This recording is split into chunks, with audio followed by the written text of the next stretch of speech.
Hey. I was thinking. And so I wanted to come on here and share my thoughts with you. Actually, I'm sharing my book, The Beautiful Journey. And I want to share something that comes out of the chapter called Plans Interrupted. The quotation for this chapter is based around this: God will not permit any troubles to come upon us unless He has a specific plan by which great blessing can come out of the difficulty. That quotation comes from Peter Marshall. Having breast cancer was surreal. As you can imagine, it was a lot to take in. Having to process the fact that I had cancer was one thing, but the constant telephone calls from family and friends made the situation even more stressful. After about 10 calls, I was over it. I couldn't tell my story one more time. At least I didn't want to. It was exhausting. It kept me in a place I really didn't want to be. Having to tell my story over and over again made it real, and I wasn't mentally ready to accept it yet. Now, don't get me wrong, I appreciated the love. I knew people were concerned and wanted to know how I was dealing with my diagnosis, but it was draining to have to constantly repeat myself.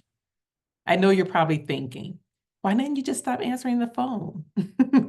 The answer is because I'm just too nosy. I was hoping that maybe, just maybe, the next call wouldn't be about me having cancer for a change.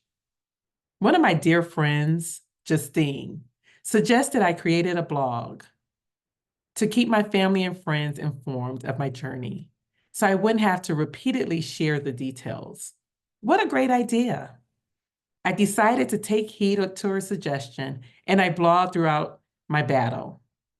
Prior to my diagnosis, I didn't know much about cancer and all that was involved in fighting this battle. However, I had to become a quick learner. After talking with others, I realized I wasn't the only one who didn't know much about breast cancer or what was involved in surviving. I decided to use the blogs as a way to educate others as I was being taught. I also noticed that once I educated people, one, it was more about informing, right? Letting people know where I was, but then being able to educate people. But as I went on my own journey, my own transformation, I realized that my blogs was a way to inspire people. And so I am grateful that I did take the time to write my blogs. That year, 2009, it started just like any other year, right? I was with my family and friends for New Year's Eve, having a good time, anticipating what my last year in my 30s was going to bring, because I was going to be turning 40 the next year, and I wanted to make sure that I lived my life as much as best as I could. At that point, it had been great. I mean, I had a great career. I was single. I was traveling the world. I was loving the adventure called life. I remember in April of that year, because I talk about it in my book, I joined Facebook.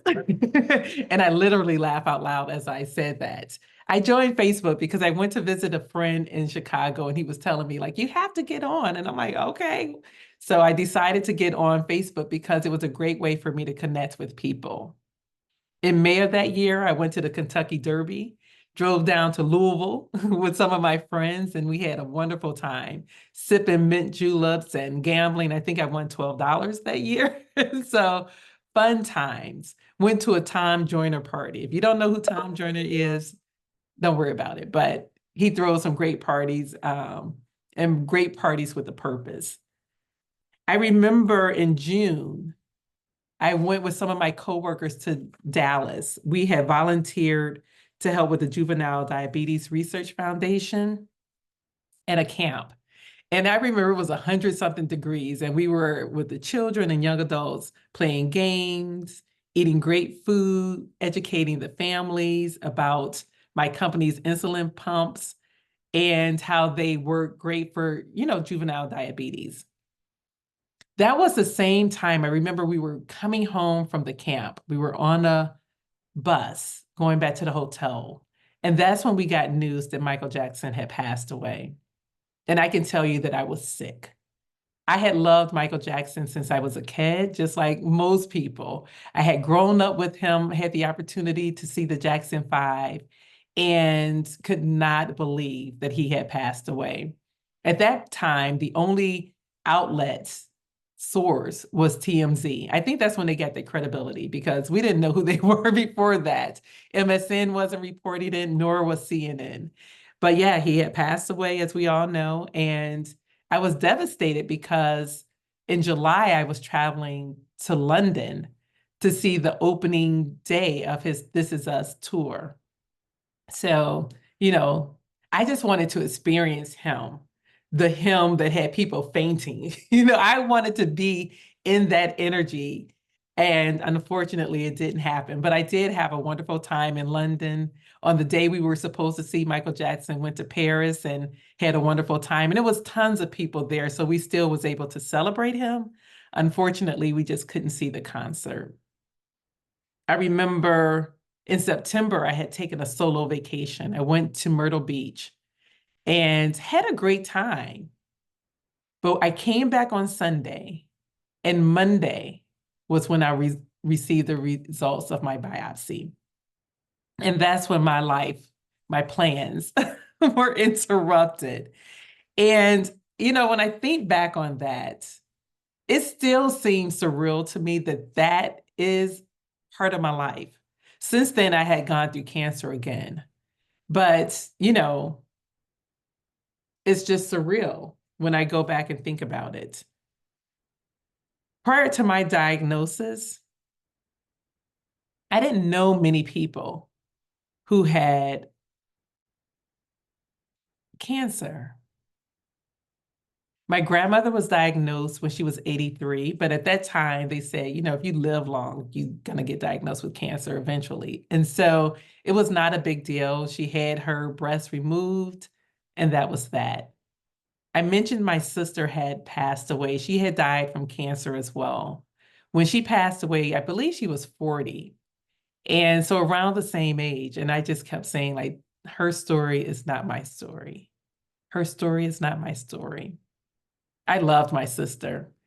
And even though I didn't know what type of cancer she had, because she died away from some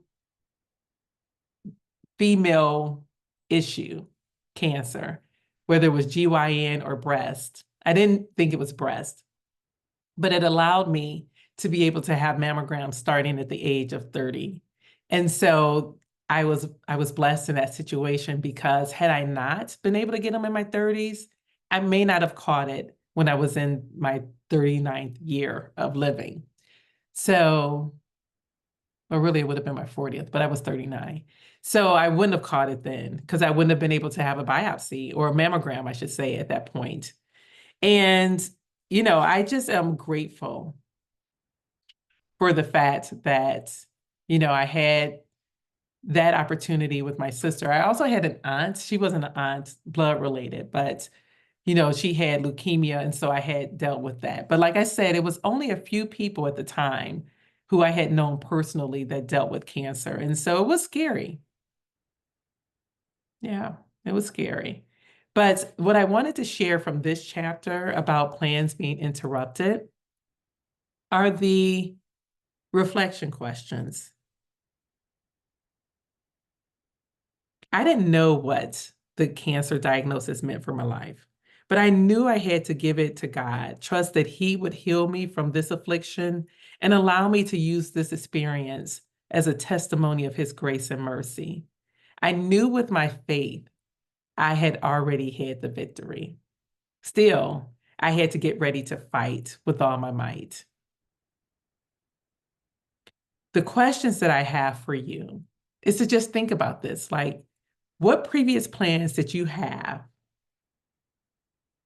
that became interrupted? What plans for your life did you have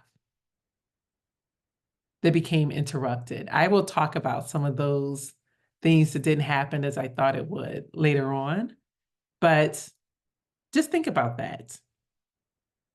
Who were you before you are embarked on your journey? Who did you become as a result of it? What are some of your woulda, coulda, shouldas? Like, had you known that interruption was going to come, what are some of the things that you would have done differently prior to? I have some. I try not to live with regrets because it doesn't serve me. But there are some things that I wish I would have done differently. But I just wanted to share that with you as we get into my book. And I appreciate you for going on this journey with me during the month of October.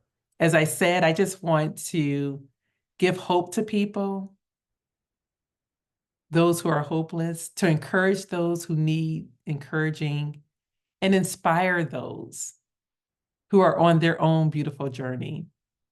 So thank you for taking this journey with me, and I will be back with you soon. Bye-bye.